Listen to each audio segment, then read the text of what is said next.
Hello प्यारे बच्चों, आज हम समझेंगे जो मधुमेह के यानी जो शुगर की बीमारी के, डायबिटीज की बीमारी के जो रोगी होते हैं, जो मरीज होते हैं, जो उनकी जो चिकित्सा की जाती है वो इंसुलिन के इंजेक्शन देकर क्यों की जाती है, इंसुलिन का इंजेक्शन उसको क्यों देते हैं।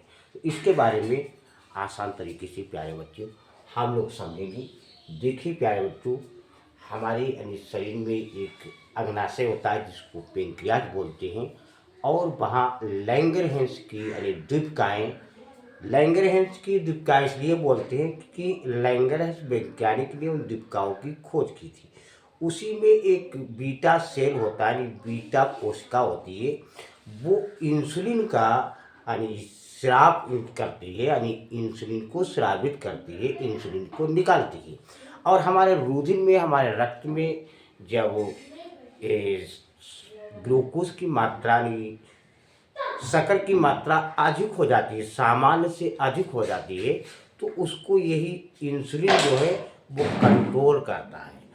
और सामान्य से अधिक हो जाती है तो उसी को बोलते हैं हाइपरग्लाइसेमिया, और कभी कभी सामान्य से कम हो जाती है उसको बोलते हैं हाइपोग्लाइसीमिया। तो इसमें जो अग्नाशय के लैंगरहैंस की द्वीपकाओं, जिसको आइसोलेट ऑफ वाली लैंगरहैंस को बोलते हैं, से इंसुलिन यानी हार्मोन स्रावित होता है, इंसुलिन हार्मोन निकलता है, और ये रक्त की जो शर्करा की यानी सामान्य मात्रा को बनाए रखता है कि सामान रहे। क्योंकि अधिक हो जाएगा, अगर शर्करा की मात्रा अधिक हो जाएगी तो हाइपरग्लाइसीमिया हो जाएगा, और कम हो गया तो हाइपोग्लाइसीमिया हो जाएगा।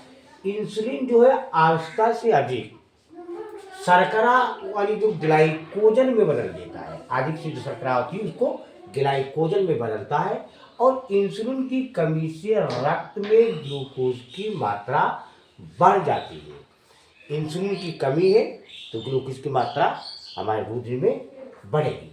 इससे क्या होता है, मधुमेह रोग, जिसको मीठा रोग भी बोलते हैं, डायबिटीज रोग हो जाता है, और कोशिकाएं रक्त शर्करा का उपयोग नहीं कर पाती। जो हमारा सेल होता है, हमारा कोशिकाओं से मिलकर के जो हमारा शरीर होता है, तो जो रक्त के अंदर यानी जो ब्लड के अंदर जो शर्करा है उसका उपयोग ही नहीं कर पाती। अतः कोशिकाओं में ग्लूकोज की खपत बढ़ाने के लिए मधुमेह रोगियों को इंसुलिन का इंजेक्शन दिया जाता है, क्योंकि इंसुलिन एक प्रोटीन हार्मोन है और प्रोटीन को पचाना पड़ता है। अतः इसे पाचन से सुरक्षित रखने के लिए मुखी रूप से यानी मुंह से ना दे करके इंजेक्शन के रूप में दे दिया जाता है प्यारे बच्चों। इसीलिए मधुमेह के कुछ रोगियों को की जो चिकित्सा है वो इंसुलिन का इंजेक्शन दे करके की जाती है प्यारे बच्चों। छोटा सा वीडियो अच्छा लगा, लाइक, सब्सक्राइब, कमेंट, शेयर मत कीजिए।